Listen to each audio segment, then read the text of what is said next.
Welcome to the Deep Dive. Today, forget just memorizing formulas. We're exploring something much more fundamental, the whole idea of proportion. It's really about how we naturally understand relationships between different amounts, that sort of sense of balance, even harmony. It really is quite remarkable, isn't it, how this core concept, proportions, it just appears in so many parts of, well, being human. Yeah. The material we looked at, it really highlights its importance just about everywhere. Yeah. You know, from something simple like following a recipe to the huge scales of the cosmos, managing finances, our basic sense of fairness, even how we create art or, manage our inner emotional lives. Exactly. And that's the exciting bit, I think. Realizing how these areas that seem totally unrelated are actually connected by this one central idea. We've looked at AI analysis that really just underscores how widespread proportions are in, well, human experience. It does. So our goal today is to unpack those connections for you. We want to show why getting a handle on proportions is, maybe surprisingly, a vital and useful skill in so many different parts of your life. Okay. Okay, so let's dive in. Maybe start with the foundations, math and science. What are the essential building blocks we need here? Well, okay. At its heart, a ratio is simply a way of comparing two quantities. Okay. Think of it like this much of one thing compared to that much of another, often written, AB or maybe AB. Like in baking. A perfect example. Yeah, a bread recipe might say, 3 parts flour to 2 parts water. That's your ratio. Gotcha. Now, proportion, that takes it a step further. It's when you recognize that two ratios are actually equal. Ah, okay. So if one loaf needs that 3.2 ratio, right? A double batch would need 6 parts flour to 4 parts water. That's a proportion because 3/2 is the same as 6/4. Right. And there's a handy tool, cross multiplication. If you have ABCD, then A times U will always equal B times C. Helps you check. Right, the classic check to see if they're really equal. And then we get this really fascinating concept that keeps popping up. The golden ratio. What's the deal with that number? The golden ratio. Yeah, it's around 1.618, and it is intriguing. Mathematically, imagine you divide a line into 2 bits, 2 segments. Okay. The golden ratio happens when the ratio of the whole line to the longer segment is exactly the same as the ratio of the longer segment to the shorter one. Okay. What's captivating is how often it's linked to aesthetics, a sense of harmony. Many people believe designs using this ratio are just naturally pleasing to our eyes. You find it in art, architecture. Exactly. Some even suggest it appears in natural forms. There's research suggesting our brains might actually process patterns based on this ratio more easily. Maybe that's why we find them appealing. Like the way a nautilus shell spirals. Is that an example? Precisely that kind of thing. Yes. And it has this really elegant connection to the Fibonacci sequence, too. Oh, yeah, where each number is the sum of the two before it. That's the one. 0, 1, 1, 2, 3, 5, 8, so on. What's really interesting is as you go further along in that sequence, if you divide any number by the one just before it, the result gets closer and closer and closer to the golden ratio. It's like this hidden mathematical link to patterns we often find beautiful. Wow. Okay, so proportions are clearly fundamental in math. Yeah. How do these ideas carry over into, say, core sciences like physics? Well, in physics, a lot of fundamental laws are actually expressed as proportional relationships. Okay. Now, E in my area involves a square, but a simpler example might be the energy of a photon, a particle of light. It's related to its frequency by EFF. EFL is Planck's constant. Right. So basically, this tells us the energy packed into that light particle is directly linked proportionally to how fast its wave oscillates. It's fundamental quantum stuff. Okay. And then you have what we call fundamental constants, things like the speed of light or the gravitational constant. They set up these inherent proportions for how the universe works. And think about dimensionless constants, too, like the ratio of a proton's mass to an electron's mass. Because they don't depend on units we invented, like meters or kilograms. Right. These ratios, they truly reflect fundamental relationships just woven into the fabric of reality. So these constants are sort of like the universe's rule book, setting the proportions for everything. In a way, yeah. You could think of it like that. And understanding proportionality is also just crucial for getting your head around scale. Scale? How so? Well, whether we're looking at tiny subatomic particles or, the vastness of galaxies, proportions help us relate things across totally different sizes.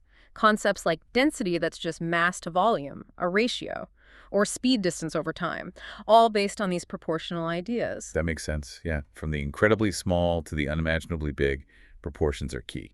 What about the biological world? How does this show up there? Oh, biology is just full of proportions. Think about how organisms grow, the relative sizes of different body parts. They often keep pretty consistent ratios within a species, sometimes called the rule of ratio. Interesting. And in genetics, when we look at how traits get passed down, we see these classic ratios. Like the 3-to-1 ratio Mendel found with his pea plants. Right, I remember that from school. Those ratios are a direct result of the proportional way genes sort themselves out. So even like the characteristics my kids might inherit, they follow these proportional patterns. Exactly, yes. And it gets even more complex with something called allometric proportions. Allometry. Yeah, it just means how the size of different body parts changes at different rates as an organism grows bigger. Oh, okay. So it's not just everything getting bigger equally. The ratios shift. Like a newborn baby's head is way bigger relative to its body compared to an adult's head. That changing ratio, that's allometry. Got it. And if you zoom way out to whole ecosystems, ecological balance is fundamentally about the proportional relationships between different species. How so? Well, the relative numbers, the bioabundance, of each species helps keep the system stable. If those proportions get thrown off, maybe an invasive species arrives. The whole system can get disrupted. It's a really delicate balance of, interconnected quantities. Okay, wow. So it's not just numbers on a page. It's the actual balance of life. Yeah. Okay, let's shift gears a bit. Something more personal. Our psychology. How does understanding proportions connect to our emotions? Yeah, this is where it gets really interesting, I think. Consider emotional dysregulation. Okay. That's basically when someone's emotional reaction seems way out of whack, like excessively strong compared to whatever triggered it. We've all seen that, or maybe done it. Right. Conversely, having a good sense of proportion emotionally is closely tied to stability. It's about responding to things with a measured, appropriate reaction, avoiding those huge swings. Emotional regulation itself is really the skill of managing emotions effectively, keeping them in a healthy balance. So someone with a good emotional sense of proportion is less likely to, say, fly off the handle about minor stuff. Precisely. They tend to keep a better equilibrium. And this idea of proportionality, it stretches into how we perceive fairness, too. Fairness. Yeah. How does that work? Well, we often judge if something's fair by comparing what we put into a situation versus what we get out, especially compared to others. Okay. The basic principle is equals should be treated equally and unequals unequally. But the unequal treatment should be proportional to the actual differences between them. Right. Like in a team project, if someone does way more work, it feels fair they get more credit. Exactly that, yeah. And the sense of proportional fairness, it applies all over. How laws are made and applied, how resources get distributed in society, even just in our personal relationships. Makes sense. Now, this ability, this proportional reasoning, it's not something we're just born with, right? No, definitely not fully formed. I mean, I certainly remember struggling with fractions and percentages for what felt like ages in school. Huh? Tell me about it. Right. So Piaget's theory suggests that the ability to really get the multiplicative relationships involved in proportions, that typically develops during adolescence. The formal operational stage, he called it. Before that, kids tend to think more additively, adding or subtracting rather than seeing ratios. And social learning is huge, too. We watch and learn from how others react and behave. Even just understanding our own bodies changes as we grow, from baby proportions to adult ones. And that sense of proportion for navigating life, that keeps getting refined with experience. It really sounds like a skill we just keep honing throughout our lives. Are there common, challenges or mistakes people make when trying to think proportionally? Yeah, there are a few common pitfalls. One big one is using additive thinking when you need multiplicative proportional thinking. Can you give an example? Sure. Like in a recipe, if you double one ingredient, say you add an extra cup of flour, you can't just add 1 extra cup of water if you want to keep the proportions right. You need to increase the water proportionally. Right, double it too, or whatever the ratio demands. Exactly. People also often find inverse proportions tricky. That's where one thing goes up as another goes down, but in a related way. And sometimes there's just confusion between ratios and plain old fractions, assuming they work exactly the same way in all contexts. Getting these concepts down, it really takes time, practice, and seeing the difference between adding versus multiplying relationships. Okay, so it's definitely more nuanced than it might first appear. Let's broaden out again.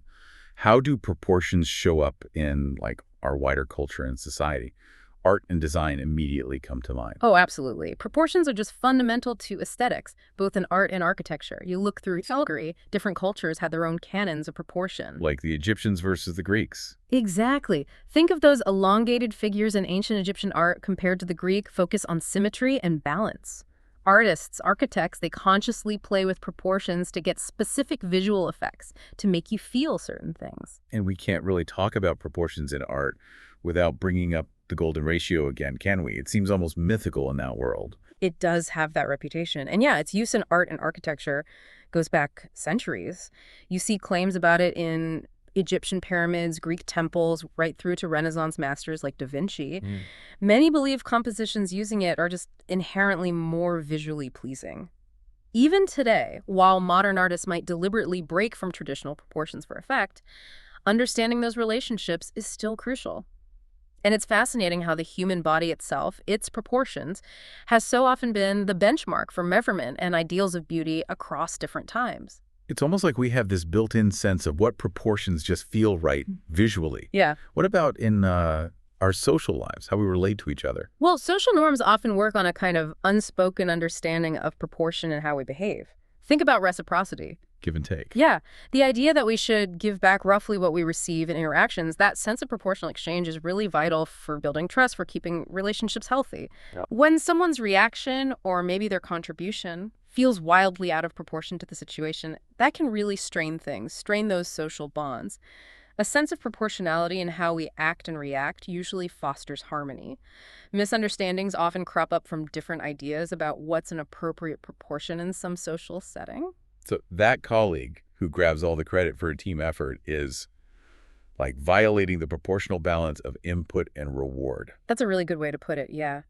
And this seeking of balance, of harmony, it seems to be a pretty universal human thing. You see it reflected in cultural values all over the world. You're right. I'm thinking about, say, the emphasis on balance in many Eastern philosophies. Exactly. Traditions like Confucianism, Buddhism, Taoism, the principles of balance and harmony are just central. You have the Chinese concept of harmony but not uniformity, which is about coordinating different elements properly. The Japanese value of wa also stresses harmony. And it's not just Eastern thought. In the West, you've got Aristotle's idea of the golden mean, finding that balanced middle path between extremes.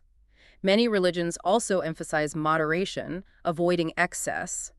This is so widespread, it suggests a really deep human understanding that appropriate proportions are crucial for well-being, for society holding together. It's amazing seeing that thread of balance just weave through so many different cultural and philosophical viewpoints. Okay, let's think about the implications for how we govern ourselves, organize society. How does proportionality factor into things like law or distributing resources? Well, proportionality is a really fundamental principle in a lot of legal and ethical systems, especially around governance, law enforcement, how resources are shared out. How so? In law, the idea is that government actions shouldn't be excessive compared to the goal they're trying to achieve, and punishments for crimes should fit the severity of the crime, be proportionate. Right, the punishment fits the crime. Exactly. And when it comes to handing out limited resources, ethical ideas about proportionality often guide those decisions, trying to get a fair distribution based on things like need or maybe contribution. So it's really about making sure the response fits the situation and that resources are shared out in a fair relationship to needs or efforts. Precisely. It's about avoiding extremes responses that are too much or distributions that are obviously unfair. It really sounds like striving for the right proportions is often central to building a just, well-functioning society. So as we start to wrap up this deep dive, what would you say are the most important things for you listening to take away about this whole concept of proportions? I think the most crucial thing is just recognizing how deeply ingrained, how widespread the understanding of proportions really is in, well, human experience. It's so much more than just a math concept from school. It's a fundamental way we perceive and make sense of the world. From actual physical objects to really abstract ideas, it's about seeing relationships between amounts, striving for balance, appreciating harmony, understanding proportions it's just a really valuable skill for making decisions day to day, for navigating our own emotions, for pursuing fairness in society, even for appreciating beauty. Absolutely. It's been genuinely eye-opening seeing how this one seemingly simple idea connects so many different parts of our lives. Indeed. And it leads to an interesting final thought, maybe for you to consider. Think about a situation you're currently dealing with. Could be a personal challenge, a decision you have to make, maybe just something you're seeing in the world. Okay. How might this principle of proportionality be playing out there? Thinking about the relationships between the different parts, the idea of balance, whether responses or outcomes feel like they're in the right proportion. It might just offer a new, maybe helpful perspective. This is DigitView.